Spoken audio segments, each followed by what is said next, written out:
I will call back to order the regular council meeting for June 7th, number 1563, and in honor of the Leewat Pool, the Village of Pemberton acknowledges that we are meeting within the unceded territory of the Leewat Nation. Any amendments to the agenda? Seeing none, motion to approve is presented. What's an amendment to the agenda? Oh, I guess we have to remove that. Yes, our delegation, the Arts and Theatre, weren't able to make it tonight.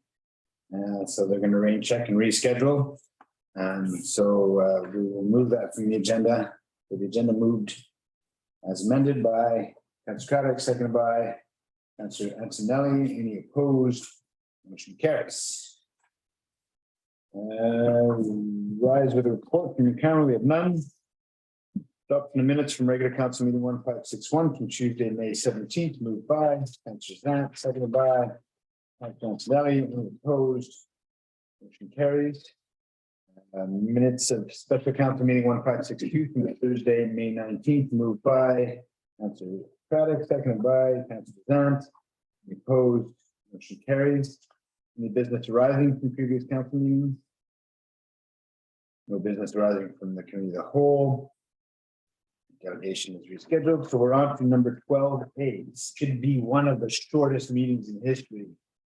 12A, move to approve. Second. Office of the CAO, Ms. Fazer. I have no verbal report. All right. So we can move on to the next one. Yeah. I can certainly do that. Yeah. So the report that I'm presenting today is the appointment of the Chief Administrative Officer and Financial Signing Officer for the Village of Pemberton. Under pursuant to section 146 of the community charter, we must council must establish officer positions in relation to the powers and duties and functions and assign those powers, duties and functions to its officer as established. In 2011, the village established a chief administrative officer bylaw, which establishes not only the position, but outlines the functions of the position, which is overall management of the operations of the municipality, ensuring that policies, programs, and other directions of council are implemented, advising and informing the council of the operations and affairs of the municipality. Along with that, the chief administrative officer must also be provided signing authority as a financial signing officer for the village. And both of these appointments and the authorization for signing are done by council resolution. So Elizabeth Tracy has been hired to fill the position of the Chief Administrative Officer, and she starts next Monday. And so we council must appoint her to the position of Chief Administrative Officer, and also must authorize her as a signing authority for the village. As council will recall, the former CAO left the position on March 4th, and on the interim, I was appointed as the acting CAO to fill the position until Ms. Tracy joined us. So as a result of Ms. Tracy joining us and becoming the Chief Administrative Officer, the appointment of me as acting has to be rescinded. So I have several recommendations before council tonight. First, that the appointment of myself as acting Chief Administrative Officer be rescinded effective Monday, June 13th. The second recommendation is that Elizabeth Tracy be appointed the CAO for the village effective Monday, June 13th, and be appointed pursuant to be appointed Chief Administrative Officer with the duties and responsibilities assigned under the bylaw and the community charter, as well as airport manager, and given signing authority. As well, we have two resolutions, banking resolutions, that need to be added for her to administer the signing on behalf of the village to the TD Bank, Scotiabank, and Blue Shore Credit Union, and as an authority for signing for MFA. That last bit is not in the agenda. Oh, it's not on the cover? Not in my sheet. Oh, my apologies, Not sorry. the MFA and the Okay. Scotiabank. So those two need to be done at the same time, so. Okay. So first of all, so we'll break it down. First of all, are there any questions? Seeing no questions, let's go one at a time then. Here, I can give you the report. Sure.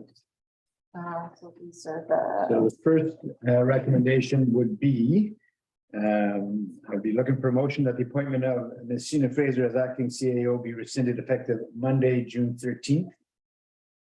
Got it at like 12:01 a.m. We're just getting anxious a little bit. we need Ms. Tracy to walk through the door first. If anything happens between 12 and 9.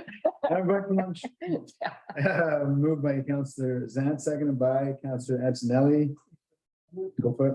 I think I would like to say thank you, Sheena. Ms. Fraser. Oh. You've done a wonderful job. Thank you. You kept us on track. I think staff has worked well underneath you. And personally, I really respect the work that you've done and want to thank you very much for it. Thank you. Appreciate that. Yeah, thanks for bringing that up. I was going to mention in my mayor's report, and I think it's definitely want to mention that it's almost seamless. Now, maybe you didn't feel that way, but things kept moving and there's still been lots of stuff going on. So Yeah. really super well done. All right, thank you very I much. think to follow up on that, the same to Ms. Kennedy for Mhm. filling in for Ms. Fraser's position. They've done a wonderful job. Thank you. Thank you very much. Thank you, Matt. So I think I got a mover and a seconder on that. I'll call the question. All in favor? Any opposed? Motion carries. The second motion I would look for is that Ms. Elizabeth Tracy be appointed CAO for the Village of Pemberton effective Monday, June 13th. Moved by Councillor Craddock, second by Councillor Antonelli. Discussion. Any opposed? Motion carries. Sorry, that also includes the and that CAO officer with the duties and responsibility assigned under section 147, airport manager and financial signing officer of the village. So that was your motion. And the other two that were brought up. So yeah, we're gonna do a separate motion Oh, on I'm that. sorry. Okay, yeah. Any opposed? Motion carries. Third is that, third motion would be that Ms. Elizabeth Tracy be added as an administrative signing authority on the Village of Pemberton TD account, Village of Pemberton Scotia account, and the Blue Shore Credit Union account, and that Ms. Tracy be added as signing authority on all authorizations from MFA by the Village of Pemberton. Moved by Councilor Zant, seconded by Councilor Craddock. Any opposed? Motion carries. Thank you. That's it, Ms. Fraser. Yes, please. Thank you. We're on 13A bylaws. That'll- Are you gonna do that? You can do that. We can I fight over got it. one here. Okay, I- go for it. So we're on the Pemberton Water Regulation Connection Rates bylaw number 232. Ms. Kennedy. The purpose of this report is to present to council for first, second, and third readings an amendment to the water regulation connection and rates bylaw number 232, 1989.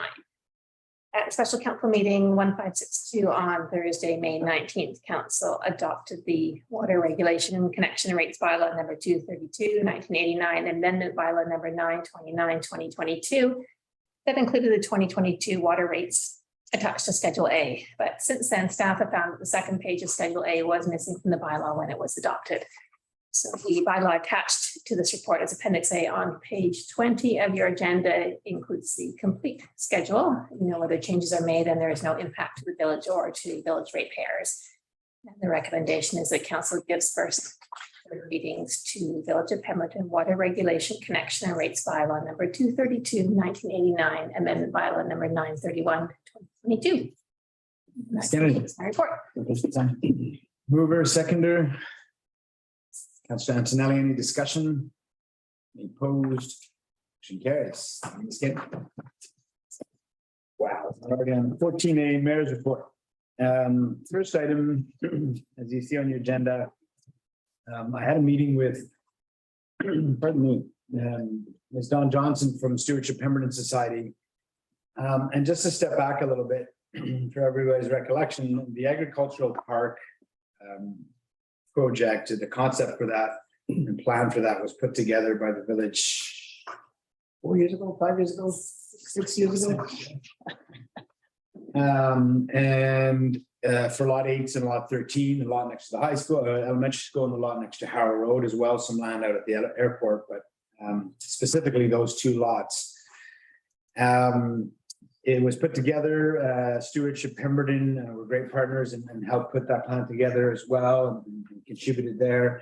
It's been a shelf-ready project that we've been looking for funds to help it move along as time has gone by. As we know, we have been quite successful in a number of our grant applications of late, which has taken a lot of staff time. We've got a park and ride.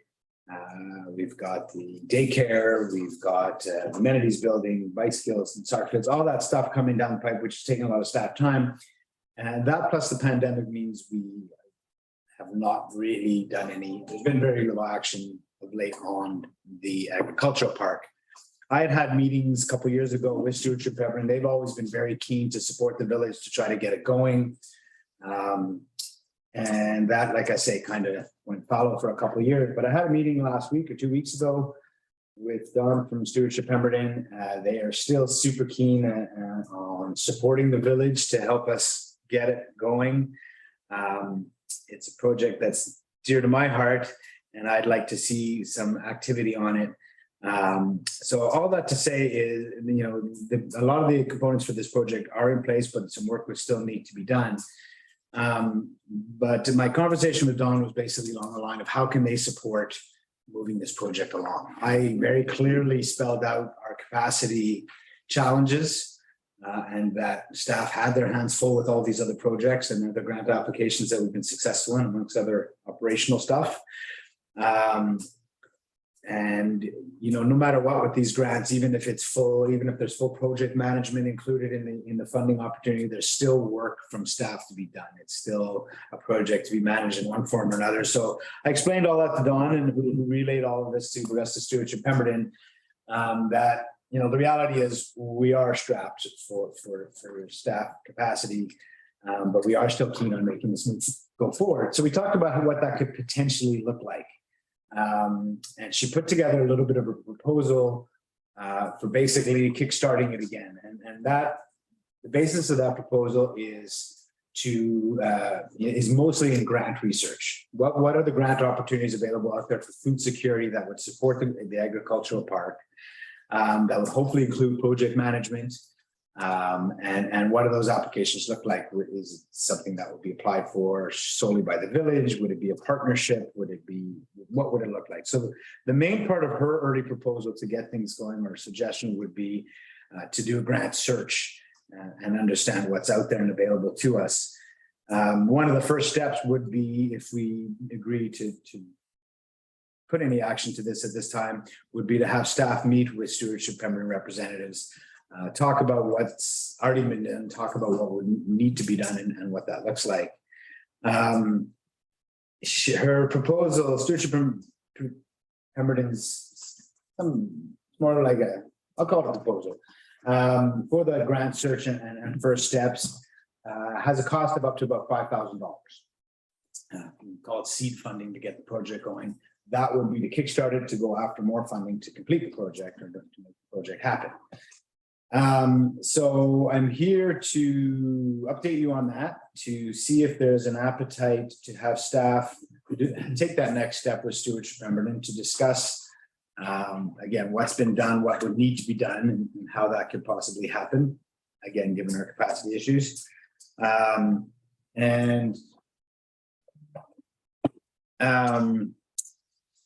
And where the funding will possibly come from. I had an informal conversation with Director Mack days ago when he was in town, and we just ended up chatting about it. He totally sees the benefit to the whole valley, as it's agriculture and food security. It's a big part of our identity, and he sees the value to all residents.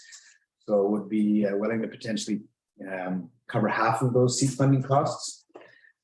So yeah, I'm here to just fill you in on that. The idea would be to if we're keen on looking at it, again, recognizing everything that staff does have on their plates, would be to maybe have a motion to have staff take that meeting with Stewardship Pepperton and discuss next steps and see what we can get going.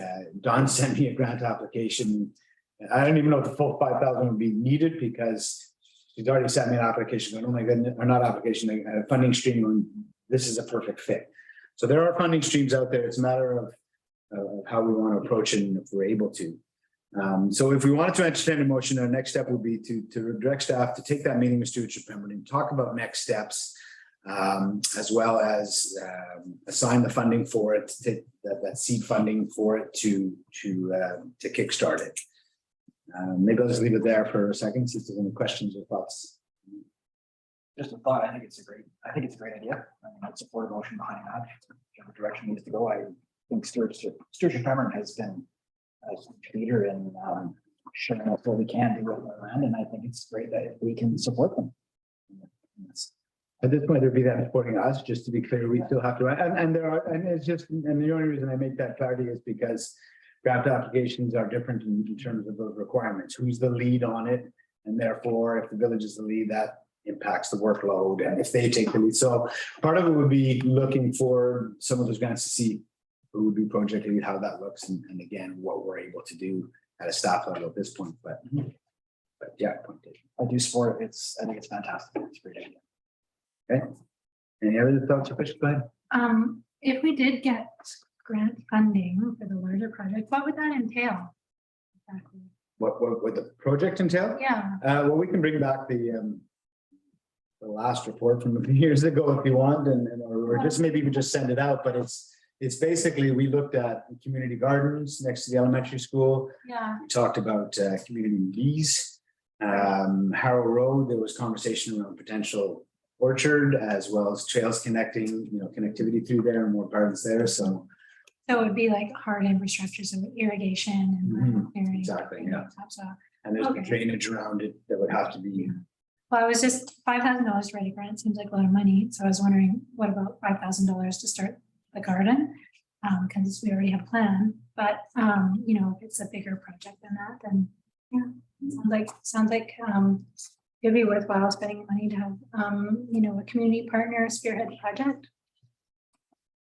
In conjunction with the Lot 13 Park and Ride, we do have a high-level concept plan of what the development of Lot 13 would look like. And obviously hasn't been shared. That's all just been sort of developed in the last few months as we found out we had the grant. So that would be something that we would sit down with Stewardship Pemberton and show them what our high level is and how the Park and Ride integrates with the proposed community garden portion of it. So that is just, like I said, very much in high level draft form to try to inform the start of the Park and Ride project. But it's always been incorporated into it. So that would be the good starting point to say, this is what we've kind of conceptualized at this point, and looking to see where grant funding is, because there will need to be a lot of infrastructure development around the water service and the drainage and all that kind of thing. So I think we could at a staff level sit down with Stewardship Pemberton and say, this is what we've got so far, and see if we can take what that is and create a shovel ready project, which would help inform all of this. Because we can look for grants, but if we don't have a shovel ready project, it's kind of hard to figure out where it sits. So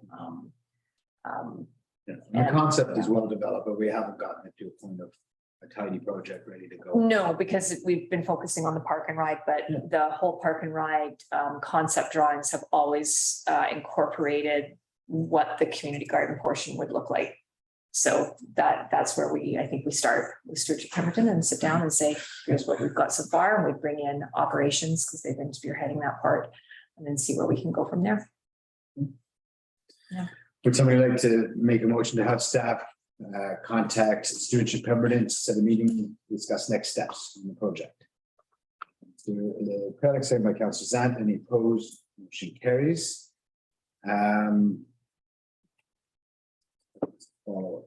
Oh yeah, and that funding, from the funding perspective, I know gas taxes from our portion would. We could use gas tax. This would align with gas tax, and it would also align with our contracts and consultants budget.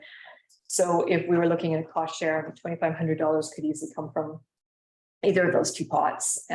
If there's a desire to make a request to electoral area director Mac for a cost share on this. Okay, Yeah. so would somebody like to make a motion that up to, let's say, $3,000 to be allocated from gas tax funds? Yeah, it's a gas tax funds. I don't want to see it come out of consultants because we may need that going forward. I think it's a good fit for gas tax. Mhm. And so $3,000, up to $3,000 from gas tax. And that a request for cost sharing be made to Area C Director. Moved by Councilor Craddock, seconded by Councilor Doucette. Opposed, motion carries. Thanks. A few other items on my report. I attended the Sea Sky Regional Hospital District meeting. There wasn't too much on that agenda, but there were a couple of delegations. The first was from Dr. James Cranston from Squamish, who presented on the need for a CT scanner in the Squamish General Hospital. Some of the fundraising attempts, I guess you'd say, that they are making to put some money together from it, and just in general looking for support from the hospital district board for this project, and to see where it fits in the priorities. So there was a very compelling business case made by Dr. Cranston about not having to send so many of our Sea to Sky residents down to Lionsgate for CT scans. So it's something that's been brought to the board before, and that's high on the priority list for consideration future budgets. And we also had a presentation from BCH, and this was the annual presentation on their capital project plan. And they started by reviewing all of the coastal health area, and then more specifically on Sea to Sky and some of the projects there, and some of their asks financially from the board. As we have done consistently for the last few years, we responded with where's the master plan for health delivery, health service delivery in the corridor. We need to continue that process. We need to get that process done so we understand where to put our budgets at the hospital district. So we did not approve any of the requests. We heard the delegation. We have referred it to a future meeting, and we're going to bring all the capital project options to the table so we could discuss them as a whole.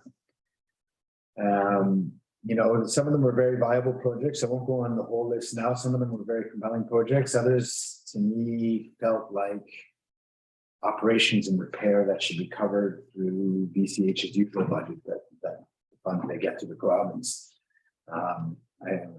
The board has always felt, or since I've been there, has always felt that we need to be focused on the priorities of our residents in terms of where we put our money that we raise through the hospital district. BCH gets money from the province for operations. We want to identify other, be it hospices or mental health services or CT scans. We want to support those projects. So that discussion is still to come. I attended a regional district meeting as well. A lot of, I'm describing sort of process and not so exciting stuff on the agenda. There was lots of service establishment bylaws discussed around parks and trail services, elections bylaw amendments and cost sharing discussion for the upcoming elections. The removal of the land use contracts at Birkenhead Estates and Heather Jean, that work's still going on. So there's discussion around that. There was some funds put forward from amenity funds in area, in area D for the Britannia Beach pump track. A number of housekeeping amendments on a couple of bylaws. So really not huge stuff, but a couple of the items that I did want to discuss, there was the first quarter report, the audited financial statements for 2021. There was support from the board on the request from staff to apply to the Infrastructure and Planning Grants Canada Community Building Fund.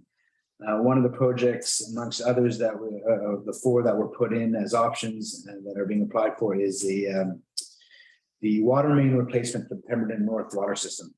That does sort of impact us, and that, as we know, is aging infrastructure that would be we've often had concerns and dealt with leaks around there as well and lots of water. So that would be really great if we can get the funds on that. There was support from the board to apply for a submission of an expression of interest to the Municipal Natural Assets Initiative to do a natural asset management roadmap for the Squamish Lillooet Regional District, which I think would be really, really helpful. There was discussion on paid maternity and parental leave for board members for municipal directors, because this wasn't contemplated previously, and we came up upon it with one of our board members who had a baby 8 months ago, whatever it was, and took a leave. So there's been some discussion about developing that policy so that there is appropriate parental leave. It was agreed up to 6 months parental leave for board members, because as you know, we're bound by, if you miss, I think it's 3 straight meetings, then you could be disqualified. So we wanted to make sure that that didn't get in the way of parental or maternal leave or maternity leave.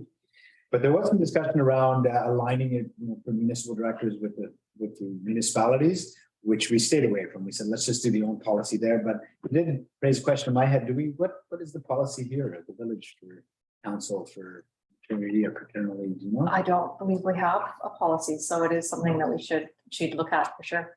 I think it's important. I'll flag that. Yeah. Absolutely. Would you like a motion to have? Sure.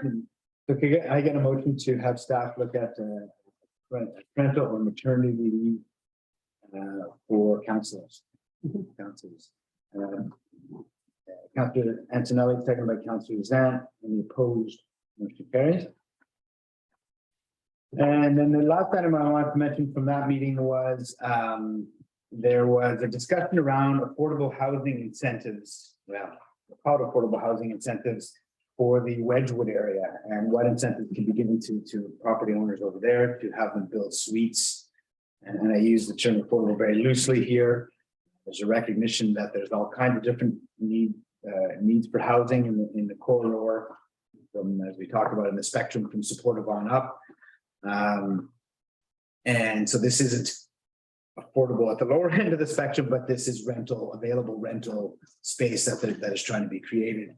And so there was a couple of incentives, the main one being that if owners were to build a secondary suite or a rental suite, so they could have a small suite, and if they could build a second one, or like one for family, if they want to build a second one, it wouldn't reduce or wouldn't take away from their square footage in their household. So that was an incentive that was discussed, and it led to a much greater conversation about how the incentives can be built in there. And I kind of led the charge a little bit in sending it back to staff, because I felt like it was a little bit loose in terms of the definition of what's being provided, in terms of how long the affordable unit or rental unit will be made available and to the affordable level. So in other words, I don't want to see people being able to build a 5,000 square house and a 2,000 square foot suite, and then 3 years from now that 2,000 square foot suite becomes a bedroom for family or a sewing room or a personal gym. If we're going to offer incentives, my point was at the table that I sent back to staff. My point was, I would like, if we're going to offer incentives, it's because what's being provided to us is locked down for at least 20 years, if not in perpetuity. So there was a lot of questions around how it gets managed, how long, what kind of size and dollar figures on it. So it was sent back to staff for more information, and we'll see more of that on the next meeting. I received a letter from BC Parks, and it was like yesterday. Oh, did you pick them up? I did finish. Basically informing us that they use passes will again be required for Dockery Lakes this summer, starting June 17th. They use passes will be sold online. And it was, if you recall, sort of a test or a pilot program last year, where they want to keep the pilot program going this year. They're still calling it a bit of a test. It's also for Garibaldi Park and Golden Years Park that they'll be doing this. The reservation system, basically, they will open spots 2 days prior. So if you want to book on the 9th, they'll open it on the 7th. 18 and under, it's free. I didn't see any mention of seniors. And I also, it didn't say what the exact cost was. It just said it was free for 18 and under. So yeah, I just wanted to give you a heads up on that. That they will be charging day fees again for passes at Joffrey. And the thing that it flagged in my head as well, when we talked about this last year and supported it as a pilot program, I remember very clearly stating at this table and at the SLRD table that if we were going to support it, it was because the funds raised through those day passes would be redirected directly into Joffrey Lake Parks Management. And they are bringing, as part of the study, they say they're talking about having hosts and more staff up there to be able to manage the crowds, to be able to make sure people are not abusing the trails, that parking is safe and all that sort of thing. So some of those funds are definitely going there, but I am curious, and I don't know if we want to write a letter or talk to our colleagues first or counterparts, but I'd like to know what percentage of the funds collected at Joffrey Lakes, because we all know how many visitors go there. So if it's however X dollars per visitor, there's a lot of funds to be collected there, and I don't feel that they're all going to get spent on those hosts. So I would like to continue pressing on that issue and making sure that the money gets funneled back into the park and maintenance of the park and protection. So I don't know if we want to write a letter back. I don't know if you'd like me to bring it to our neighbors as well for discussion before we do that. But I think I would like to see a follow-up asking how they're being spent. I don't know what your thoughts are on that. Can we CC it to the Little Nation too? Mhm. See that they're supplying a lot of people. Yeah, absolutely. So did you want to just keep it informal for now and I have a conversation or two on the side and then come back and write a letter, or how would you like to? I think the passes might be free. Say again? I think the passes might be free unless I'm misunderstanding this. It says all days passes. It's all are the free. passes are free, second last paragraph. But they said that they were, So is there a parking fee they might be referring to? all day use passes. Oh, I read it, all day passes for youth and under 18 would be free. That's how I read that. But That's interesting, I do wonder if there's a parking component though. right? I'll just quickly Oh, I totally misread that. look up reservations. Because if there was a parking component, I think that would really make sense to get people carpooling, so they pay less parking, but the funds that are received could go to exactly what you're talking about. Management local parking. management. Mhm. Good talk. Reservations policy.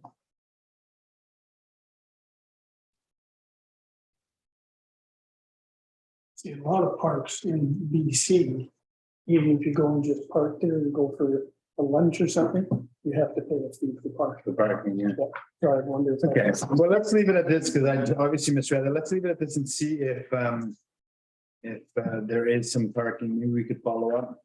Yeah, I'm just looking, I mean, there's charges for tenting. But that's the day passes.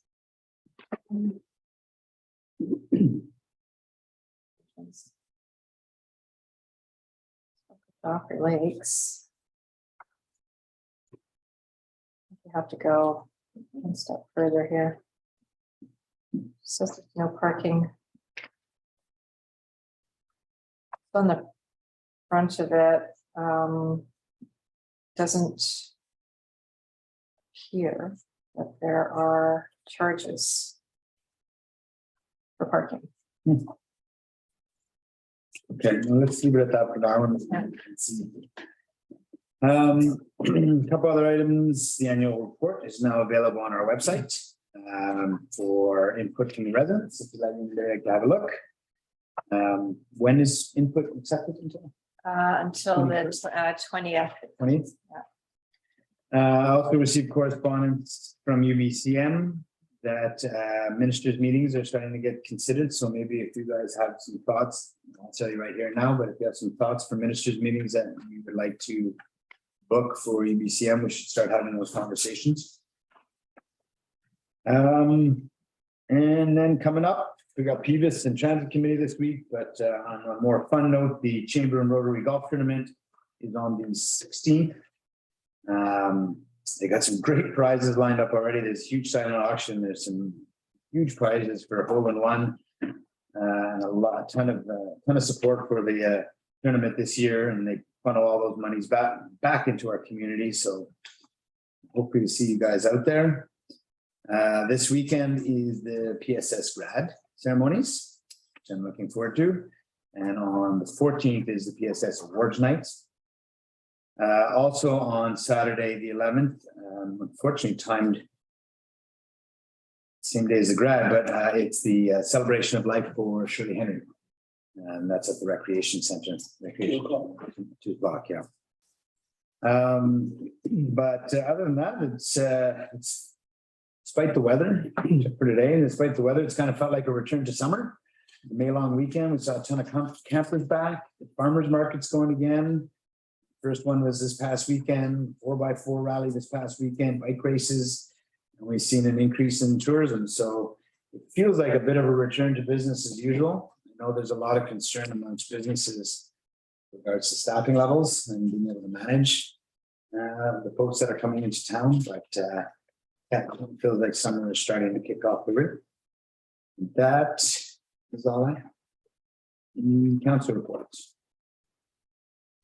That's good. Thank you. Attended tourism Pemberton meeting. They have a very sound financial statement right now with a very healthy balance.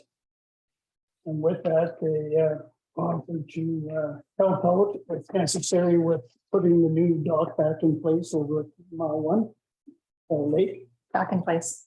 I saw that. Yeah. But they offered to do that or anything else they could do to help. So I said, fine, add it to your financial statement as a line item. And we'll take our money back. We got a kick out of that, but they didn't agree to it. Their application for the municipal regional district tax for hotel with Bridge River and Lillooet that fell apart. So that's basically off the table for me for the time being because it's they're not having any success locally. And now that the southern's falling apart, it's kind of off the table. They received a second grant funding for $270,000 to put another 9 outhouses in. 9 more. So they're really doing well. It's just over $500,000 in funding to put those out there. I think ours is now installed. It should have been installed. What day is today? Tuesday. They were going to be installing it, I think, yesterday, but then. And I went by the day and I forgot to use it. Still was working. Well, there's no point in not having it. Carry on. Yeah, they're also looking at putting one up at kilometer 5 on the Rutherford. Because they find as the snow melts, the sledders are going higher and higher up with their vehicles.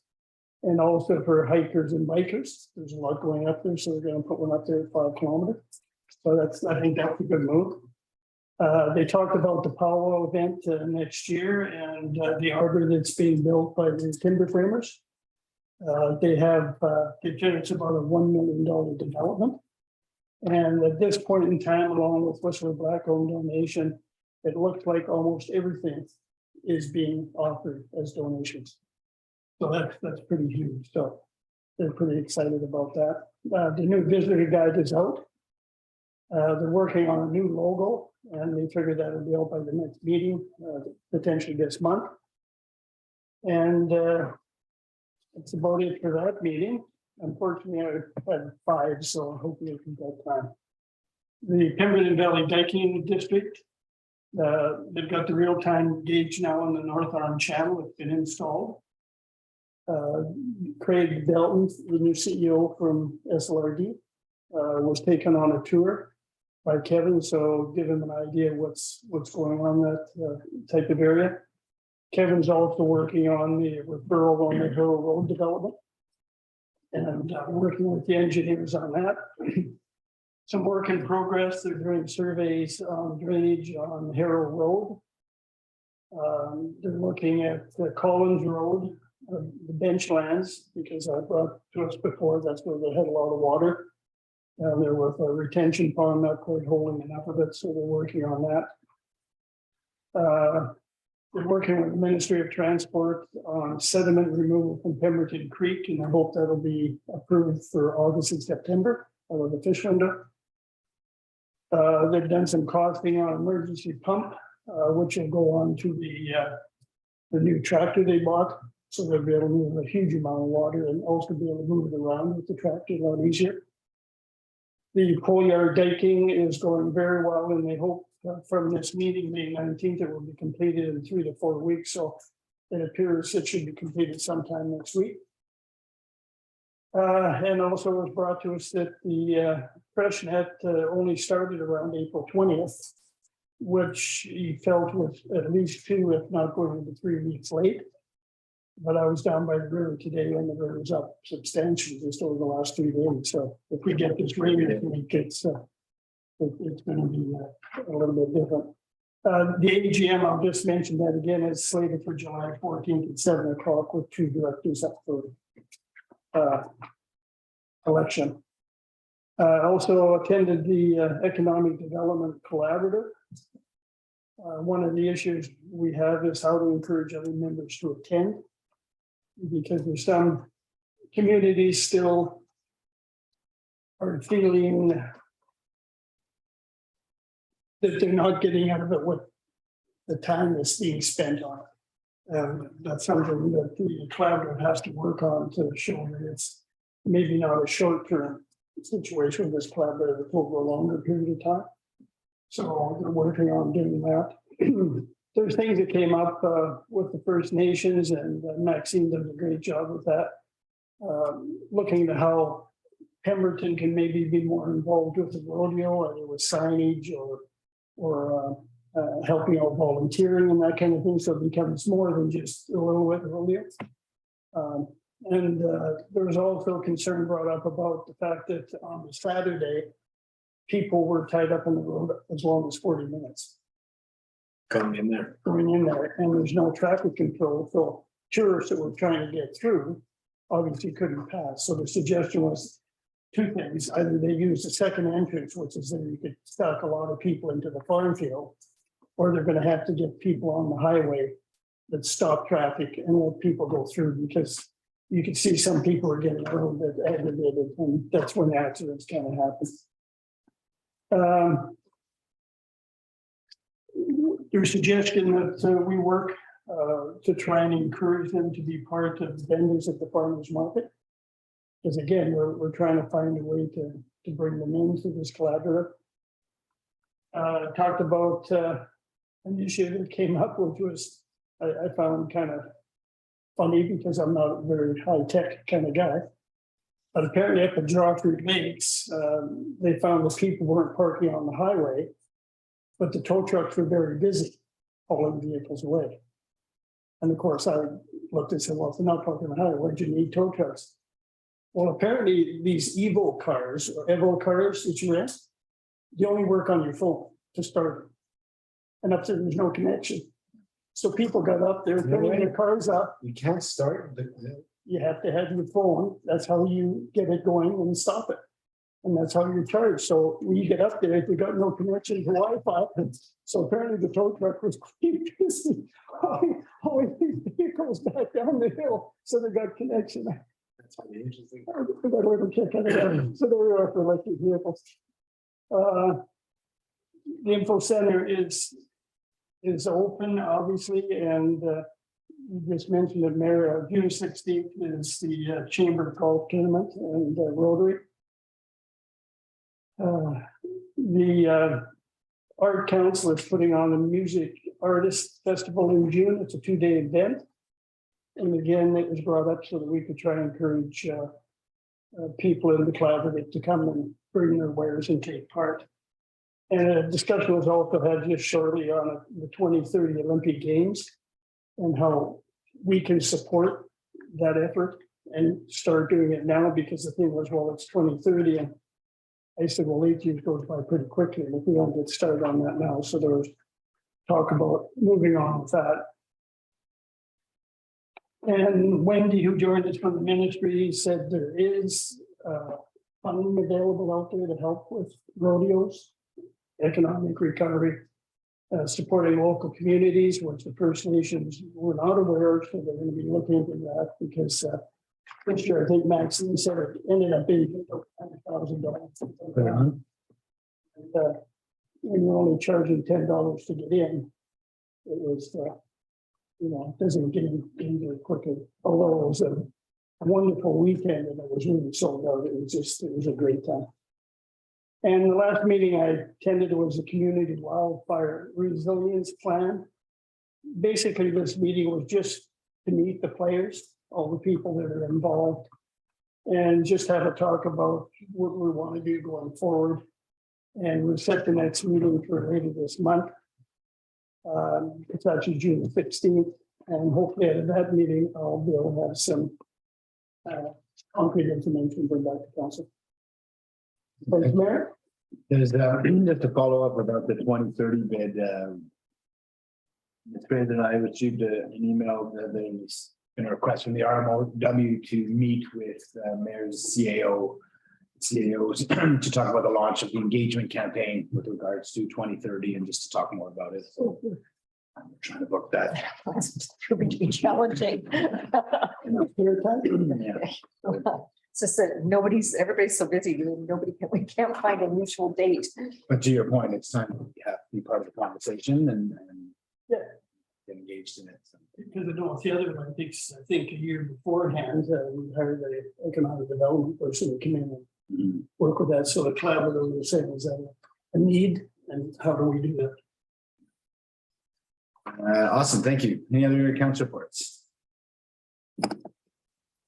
I had someone approach me and request that the open gym at the community center be reinstated. So I didn't look into whether it was actually off, but what I've been told is that the young families in Pemberton have nowhere to go when it's raining because the open gym is closed. I'll look into that. Yeah. I think they would appreciate that. Yep. I'll look into it. It doesn't rain here. Never rains. It's been so rainy, so I think that's why it's coming out. Yeah, and I used to spend lots of time at the old community center at the time, but it was a godsend. It's essential. Yeah. Thanks. I attended the library board meeting last week and the Friends of the Library, for the use of $2,000 for additional programming, particularly on arts and culture. We acknowledged that it was Ms. Gillis's ninth year anniversary as the library director. Already. So we were big thanks for that. And it's gone by so fast, but we're all very, very happy that she's there and both what she's done at the library is known throughout the province and throughout her collective of professionals. There was a discussion held on the proposed use of provincial grant funds received for emergency preparedness and COVID-19 recovery. Provisionally, they are responsible for the use for staff training and reserve fund to staff the library for additional hours in the event of another extreme heat or air quality event. Last year, they found that the library was a big point where people would go and just try to cool off.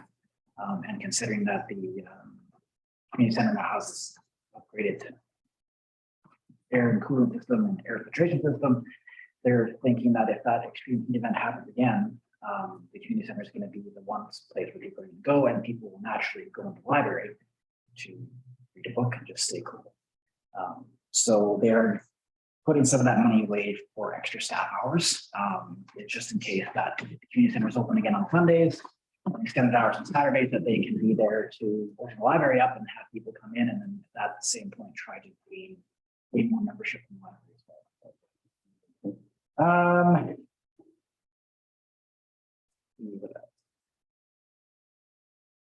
I'm going to start working on a community survey to see which directions, if the community is happy with the direction the library is going, but also to try to receive feedback from the community, to see if there's anything that the library can do better, can do more of. There's been a lot of positive feedback about their after-school programs, thinking that maybe they do more or see what programs people are looking for. And then generally just looking to see what other programs the library can partner with communities and other people. The meetings are changing from the first Thursday of the month to the third Thursday of the month. And that's just to line up with facilitate that financial.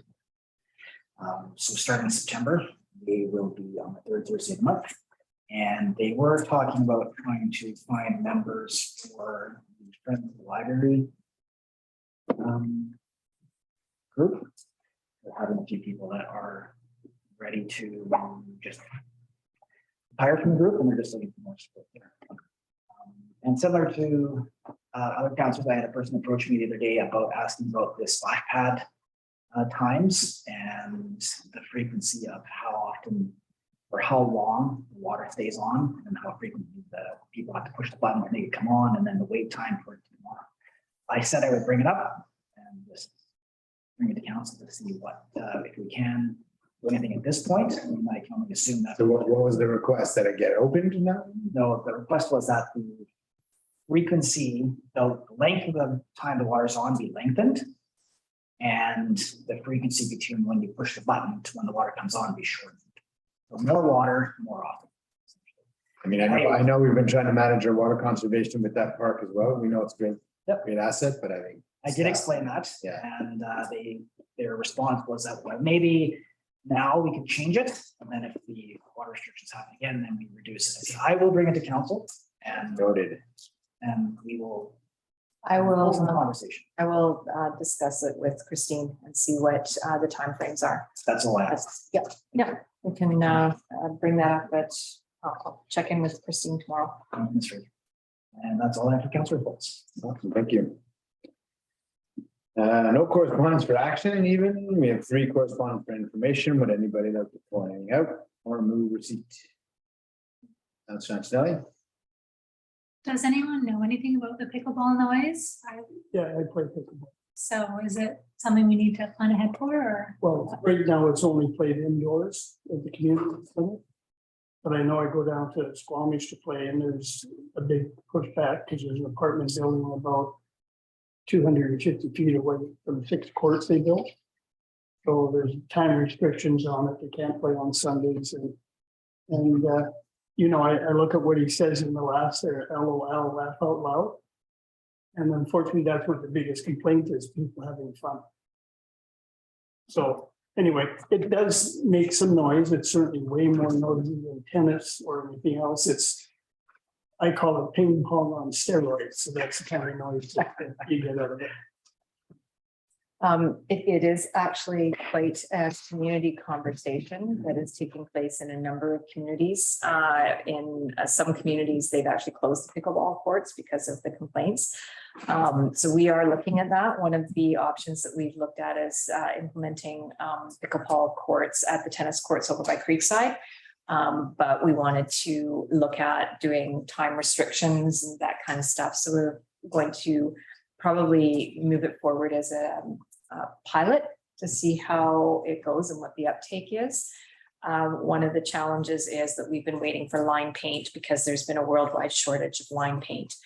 So we have word now that line paint is back on the line and in production. And so our approach will be to let the Creekside neighbors know that this is something we're going to experiment with. So we're going to be monitoring it, and we'll be reducing, it'll be hours and we'll put in some regulations, and then we'll see what the uptake is. It's definitely there are whole neighborhoods because it's become quite controversial.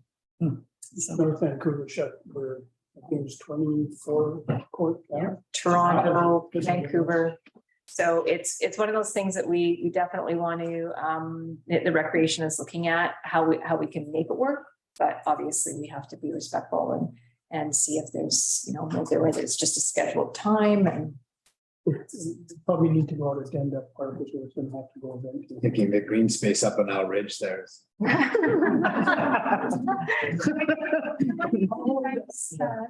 Quiet ball. Is that what the problem is? Is it the laughing or the ball? Is a lot of the paddles are just plywood, and the ball you're using is about this big with holes in it, but it's plastic. So plastic hitting it, Yeah. you just see that clunking all the time.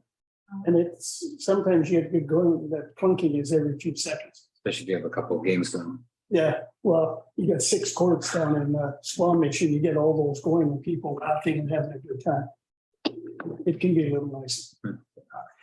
So, yeah, it's looking at how we just approach it and make sure that it is there's community discussion around it. And if it becomes a problem, we can address it. But I think that there's a desire to see something happen. So we're gonna try.